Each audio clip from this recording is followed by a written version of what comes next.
Coming at you with another IKEA hacks finally. Yes. Hello guys, welcome back to my channel. It is Drew here from Lone Fox, and today I have another IKEA hacks video for you. I'm obsessed with IKEA, and you guys really seem to like the IKEA hacks that I do on my channel, and I love making the IKEA hacks. One of my favorite things is just knowing I'm doing one of these videos and going to IKEA and spending like 18 hours there, then putting all the stuff into my car, leaving it in my car for about a week so my car smells like Swedish meatballs and cardboard and IKEA, just the scent of it, you know? It just has a specific smell. And besides the point, I'm doing an IKEA hacks video for you today. I'm going to be taking stuff from IKEA and just turning it into new things. I'm really excited because today's video actually has some furniture. I have a basketball hoop, which, yes, I know kind of sounds crazy, but you guys are gonna see it. It's actually really chic and really fun. I have a super fun hanging pendant light that looks so pretty and so like Urban Outfitters Anthropology inspired, which I think is going to be perfect for anyone that loves that kind of like bohemian urban space. And I'm just excited for you guys to see this. And if you have not already, make sure to subscribe to my channel. I post brand new videos every single week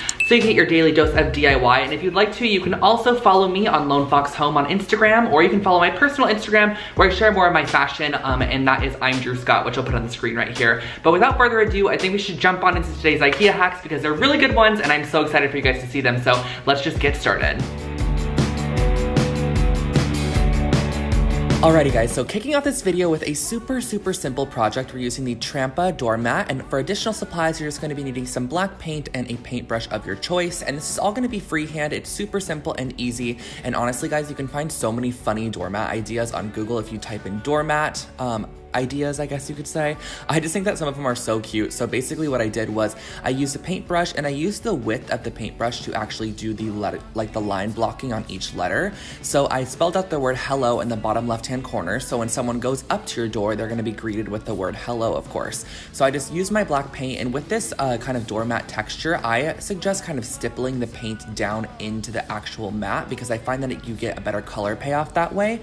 And I just simply went all the way around, and then I let it dry, and then I did one more coat of it on there just to really get it locked in there. And as you can see, I'm kind of pressing and stippling downwards to get that color payoff to be really dark and very opaque.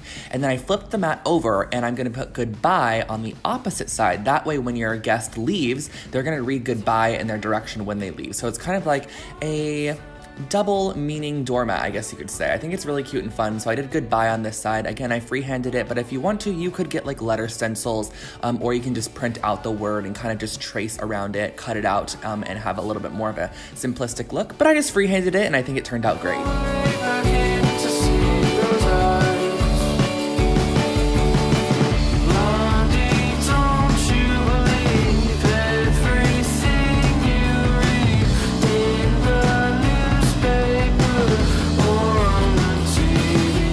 This is probably one of my favorite projects in the video for sure, and I'm using the Stockholm 2017 tray, which is actually currently on sale at IKEA for $24.99, but I did have one in my own collection, so I just pulled that one out and used it. I'm also using 3 hairpin legs from Amazon and some strong bond adhesive, which I will link those below for you guys.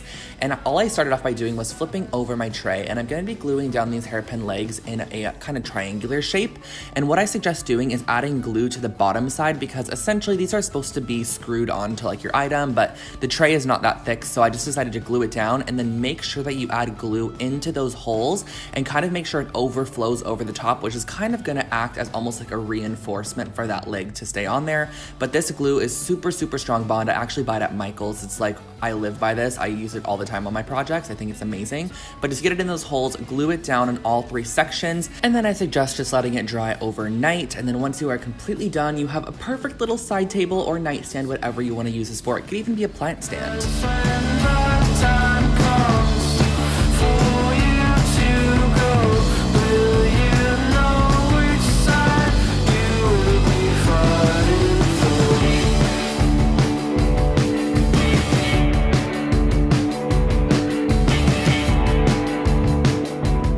Now this is a little bit of a different project for my channel, but I thought it was cute for like a boys' room or something, so I'm using the Lindronde circular object, and whatever the name of this bag is, and also for additional supplies, just some scissors and hot glue. So I'm pulling out the Lindronde circular object and I'm constructing it. You just have to twist it into the base, and then once that is done, I pulled apart my little market bags, and these are just little mesh like market bags you can take with you, I guess, to like the farmer's market or something. And I'm actually cutting the whole net portion off of the handle, and we're going to be using both of these, so make sure to cut it really nice and cleanly. So I just use my fabric scissors and I cut around to create this net, and when you take it off, it's actually a rectangle shape, which is perfect because we're going to be gluing the rectangle shape around the base of the circle, because we're going to be creating a little like cute chic minimal basketball hoop, and you're just going to go around the outside edge of this and glue it down. I just add like a little tack of glue at every intersection, and then I glue the opposite intersection onto it.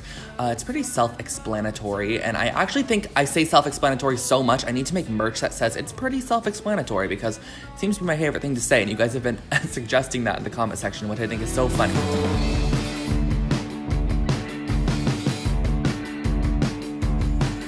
And once it is completely attached, I just glued the start and the finish kind of up towards the base of the basketball hoop. And then what I did was I glued together the net so that it created a circle, because at the moment it was kind of had an open back, and you're just gonna glue the pieces together. It's really easy. You're just gonna connect them up, and you're going to basically stitch this back together. And then what I did was I cut the little bottom portion off, and I cut in between each of the little like squares that it has on the net. That way you have a clean edge. And then lastly, I used the handle portion because the net at the bottom just looked kind of unfinished. So I used the handle portion kind of as a little bit of a sealant, I guess, for the bottom, or just to make it look a little bit cleaner. So I just wrapped that around the bottom portion, cut off the excess, and it just overall gave it a little bit more of a finished look. And then all you have to do is glue on a little string to hang it up, and I suggest gluing this as high as you can, that way it doesn't stick that far off the wall.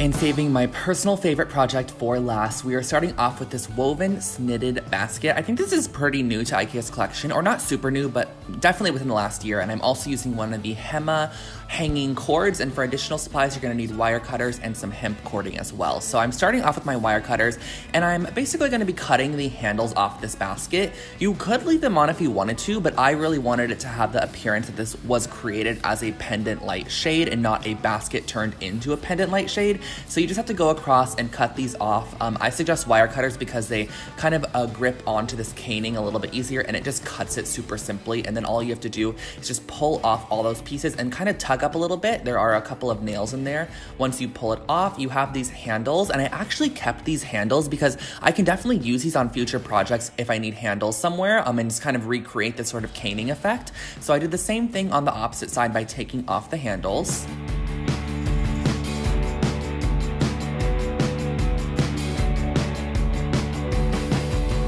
Once those handles were removed, I flipped the basket over, and we're gonna have to create a bit of an opening because these sections at the bottom are too close together to fit the cord through. So all I did was I used my wire cutters to just cut in that downward motion directly diagonal across from each other. So I cut out two sections, as you can see here, cut out 1 and 2, and it's super simple to cut these out. You're just creating a little bit of a larger gap.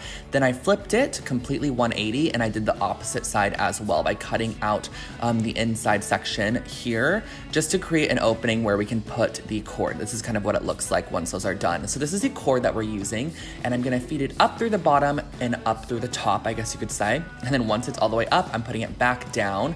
We're wrapping this around the center section so that way we can get the light really centered in there. And I flipped it over in order just to tie it right at the base here. And then I'm actually going to feed the cord back through so that you're able to hang it. So you're gonna feed it back through so that the cord is going through the top portion of the basket, and then the light's gonna be in there, and then the cord is on the top. And I used a little bit of hemp cording up here just to kind of blend in and kind of camouflage with the actual basket, and I just tied it in a couple of knots so that way it stayed nice and secure up there. And then I screwed in an Edison bulb, and you have a perfect little hanging pendant light.